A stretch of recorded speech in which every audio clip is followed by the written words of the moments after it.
কেন বিচার বিভাগকে দিয়ে কোটার যে দীর্ঘসূত্রিতা তৈরি করা হচ্ছে, আমরা এই দীর্ঘসূত্রিতা মেনে নেব না। আমাদের দাবি দ্রুত সময়ের মধ্যে মেনে নিতে হবে। বর্জন কর্মসূচি ছিল, ক্লাস পরীক্ষা বর্জন তো অবশ্যই থাকবে। সকল বিশ্ববিদ্যালয় এবং কলেজগুলোতে আমাদের দাবি আদায় না হবে, ক্লাস পরীক্ষা বর্জন রাজপথে আমাদেরকে উপস্থিতি দিতে হবে, অবরোধ চলবে।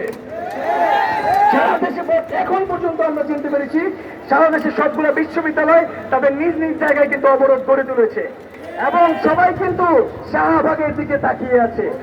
আমরা এখান থেকে কি ঘোষণা দিচ্ছি, কি আন্দোলন কিভাবে নিয়ে যাচ্ছি, এবং আমরা জানতে পেরেছি যে ঢাকার বিভিন্ন শিক্ষা প্রতিষ্ঠান থেকে অলরেডি আমাদের সাথে যোগাযোগ করছে, তারা এই শাহবাগে আসা শুরু করেছে। হলগুলো থেকেও শিক্ষার্থীরা বন্ধুরা আসা শুরু করেছে।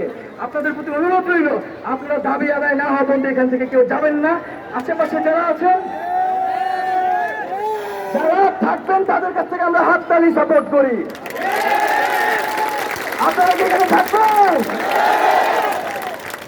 বন্ধুগণ, যারা এই আন্দোলনে থাকবেন, দাবি আদায় না হওয়া পর্যন্ত যাবেন না, তারা হাত তুলুন।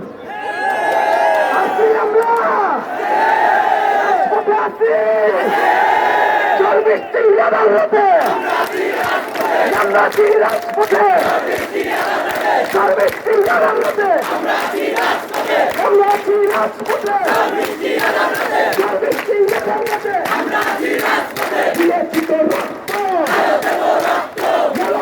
রক্ত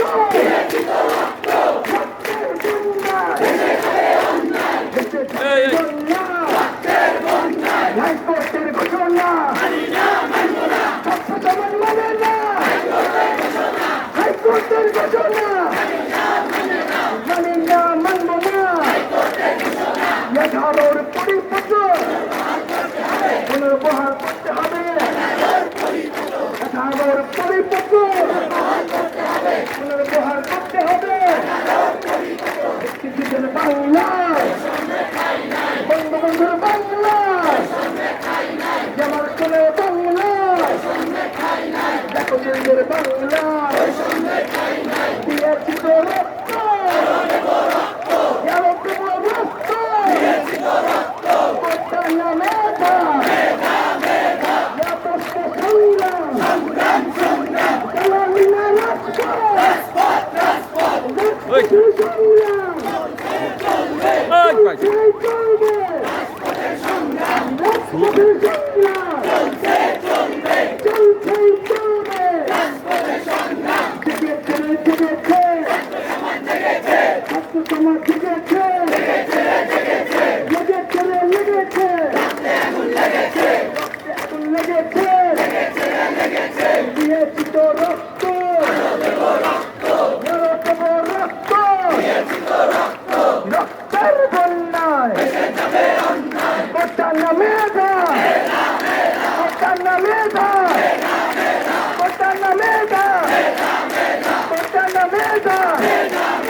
ছাত্র সমাজের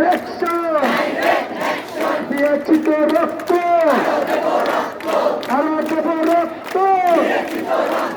সবাই যদি আন্দোলনের সাথে সংহতি জানান, তাহলে সবাই বসে পড়ুন, কেউ দাঁড়াবেন না। সবাই শুকনো জায়গা থেকে, যার যার জায়গা থেকে ছড়িয়ে ছিটিয়ে বসে পড়ুন। আমরা এখানে অবস্থান কর্মসূচি অব্যাহত রাখবো।